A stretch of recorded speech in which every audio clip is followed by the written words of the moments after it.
Hello and welcome to A1R Psychic Radio and Moonstruck TV.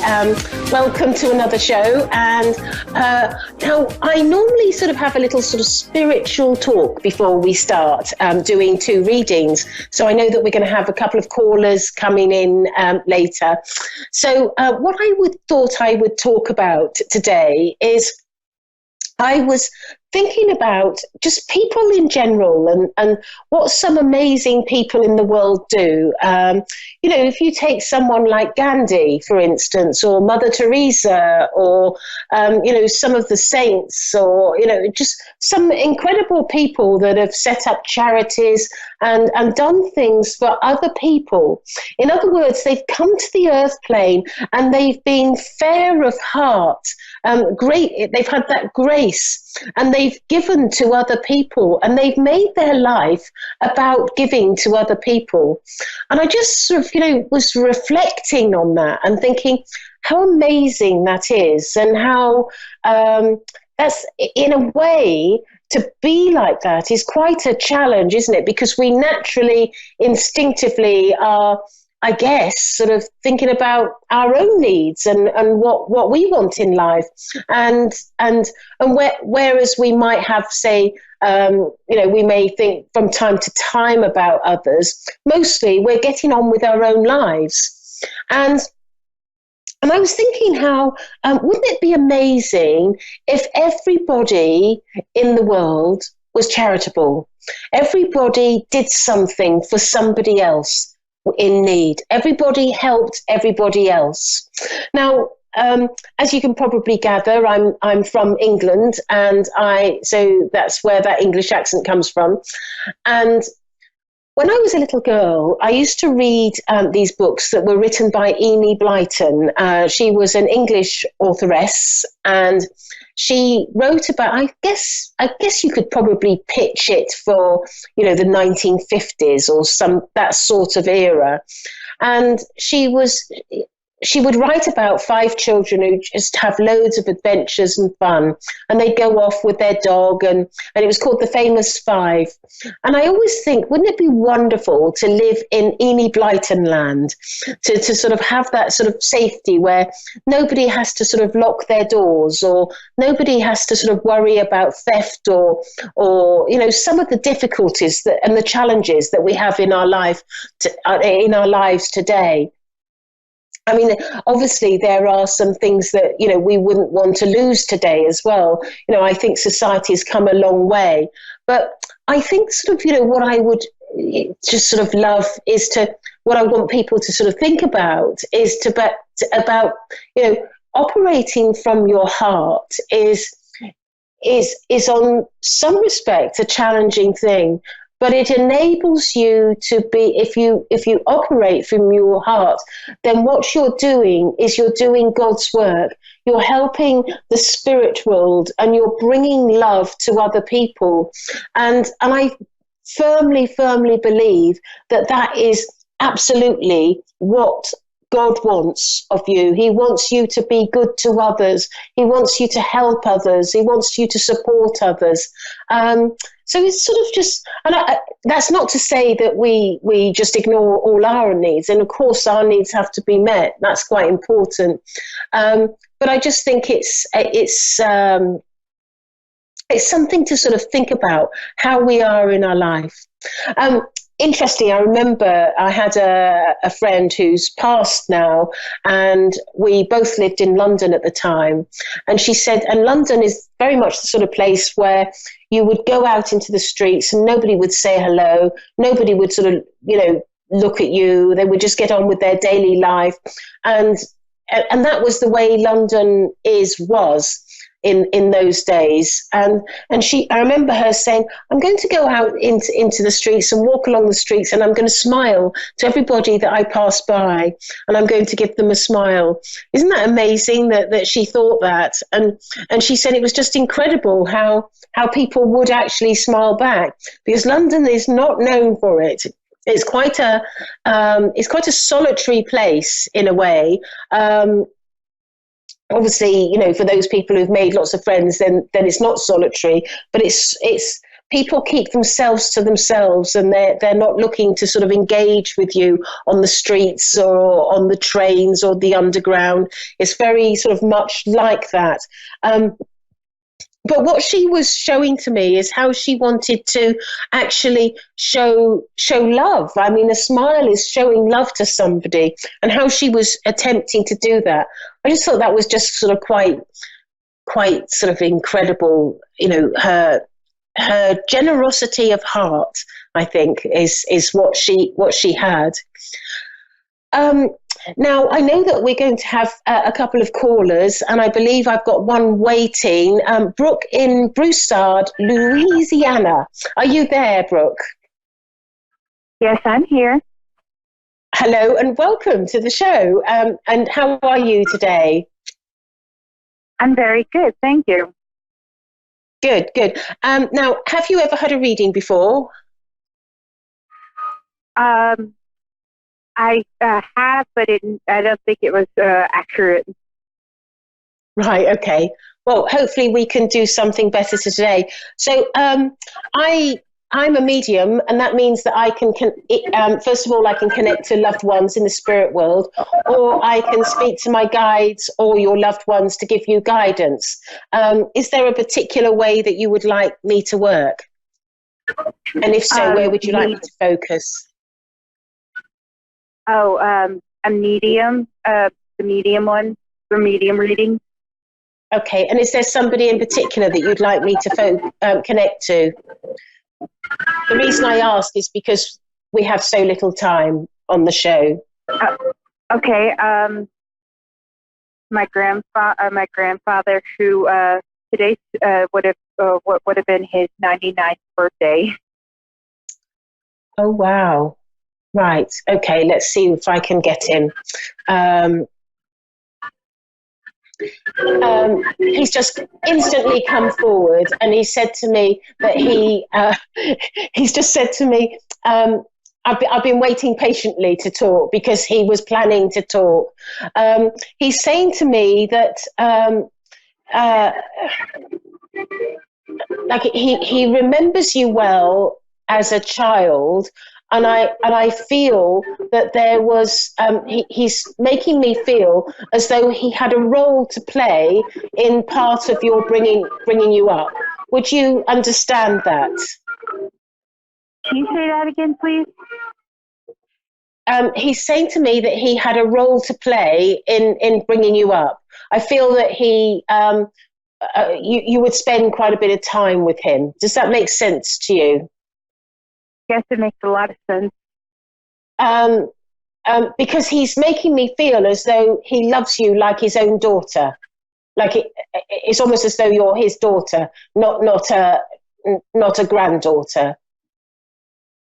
Yeah. Yes. That would make sense to you, would it? Yes, it makes perfect sense. He's saying to me that he's making me feel as though he's like a really sweet grandfather. Like he would spend a lot of time playing with you and give you a sort of a lot of attention when you were a younger child. And I just feel that he's showing me playing. That's the thing that I'm getting quite a lot of. And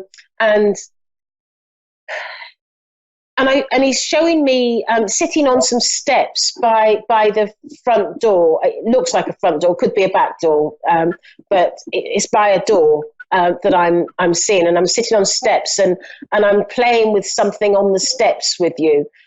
And I feel that this is a memory link. And you look, he's shown me as I look at you that you're quite small, but he has this memory of always looking to sort of, he's just playful is what I feel with him. Does that make sense to you? That he seems playful? Pardon? That he seems playful? Yes. Yeah, I think so. I have some memories of him, yes. Because he's showing me these memories, and you're quite small. So that I feel that there's some sort of link towards he brings me straight to sort of your childhood as opposed to sort of an adult, and I feel sort of quite sort of strong about wanting to connect in with regards to your childhood, and that's where he's focusing his attention on with you.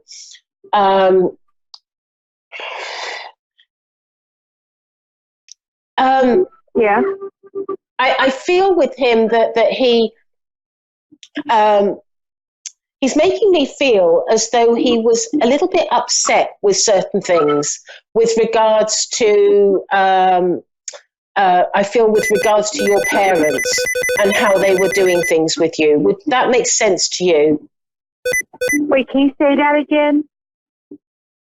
He's telling me that he was a little bit upset with your parents with how they were doing things with regards to bringing you up. Would that make sense to you? That would very much make sense to me, because my mom was more of a loving person than my father. So, but so, he didn't agree with some of the parenting ways that they adopted, the style that they adopted. But he's drawing before you mentioned about your mum being more loving, he was drawing my attention to your mum, and I feel that he makes me feel like he's more connected to your mum. So this that he has more of a love for your mum as I'm talking, which would suggest to me that your mum is his daughter. Yes. That's correct, yes, very much so. And he's saying to me that he always had a problem with her choice in other words, your father. He didn't agree with his behavior. He didn't. He found him to be like he worried about his discipline and his methods of how he would treat you and how he would behave. Yes, that makes total sense. Very much sense. I know exactly where you're going with that, because he really he saw your father as being a bit of a bully. Huh? So he saw your father as being a bit of a bully, and I just feel that he was very disappointed, and I feel that he also had sort of like he also had a concern for your well-being, because he's making me feel as though your father could be a little bit too heavy-handed in his discipline. Would that make sense to you, Brooke? Like to a T, like, my gosh. He broke your jaw, did you say? Huh? Sorry, I didn't quite hear you. What did you say? I said that he was concerned about your father because he felt that his discipline was too heavy-handed. It was. To be honest, it very well was. So it makes sense. He was concerned for your safety and concerned for your well-being, and he's telling me that when he was able to see you and have you with him, he always felt a little bit more comfortable, because he knew that you would be. He was concerned for your safety, and he's saying to me that he's making me feel as though he highly disagreed with your mum marrying, or I don't know whether they were married, but being together with your father, and he just disapproved totally of the relationship, and he's also saying to me that he wasn't always nice to your mum either, and your mum suffered at the hand of your father as well. That's all true. That all makes total sense. He's saying to me that he's making me feel that you made a decision from a very young age to find freedom, to be almost like you're escaping, and I feel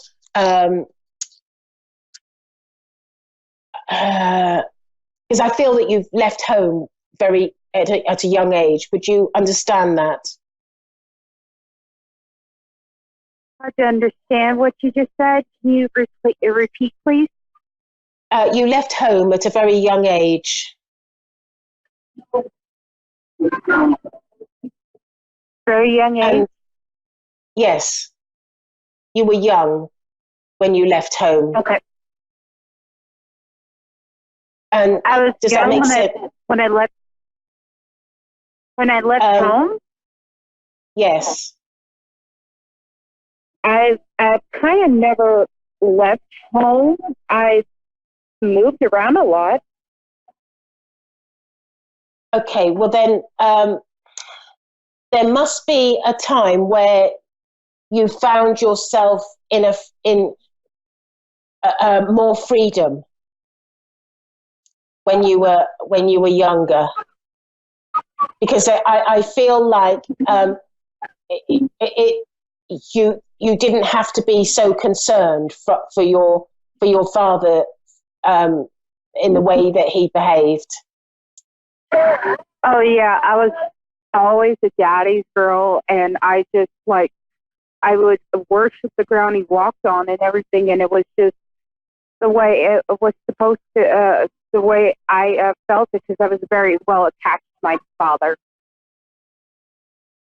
But I do feel that you became more secure as you got older. It was something that you more dealt with as a younger child, not as you got older. And I feel that your father is drawing my attention to your mother, and he's saying to me that she, as a result of being in this relationship, she lacked confidence and self-esteem.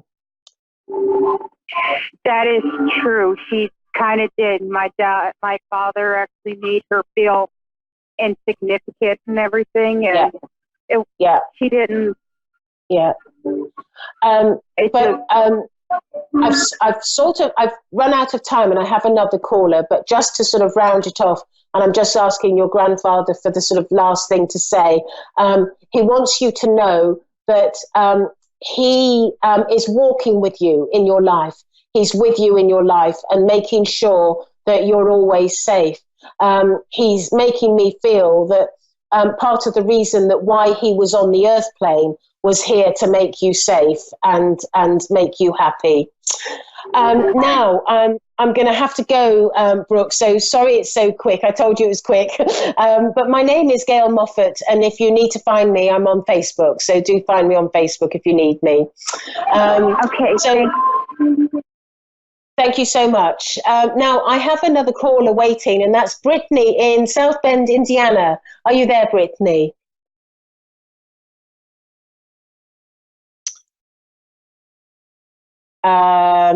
We're just waiting for Brittany to connect. Are you there?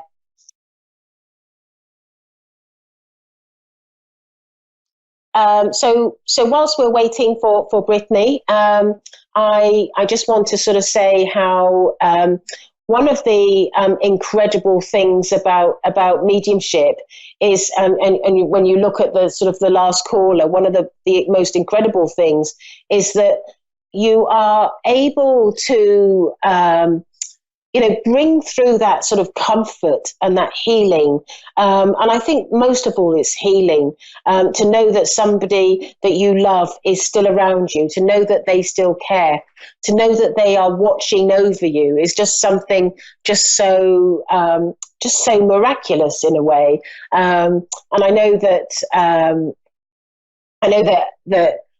I myself draw comfort from knowing that certain relatives of mine are around me, and I also feel that with every generation, with every person that exists in a family, quite often there is always someone in the family that is experiencing some sort of level of grief where they have lost somebody that's very special to them, and I always think about how people in the world who don't believe in mediumship or don't believe in sort of life after death or going to heaven or whatever, or that they must really suffer when they have a loved one that passes,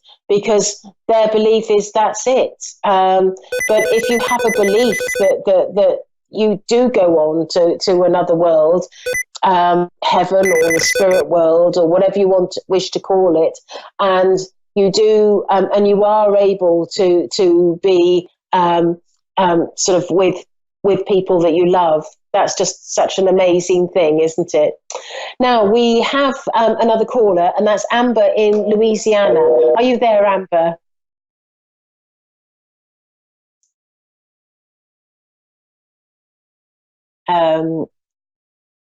Okay. So I'm just gonna carry on talking about how the importance of mediumship, and how I actually think that um, when somebody has lost somebody, it is it's just miraculous to be able to communicate and have that communication. But hello, we have Amber in Louisiana. Are you there, Amber? Yes. Hi, Amber. How are you? So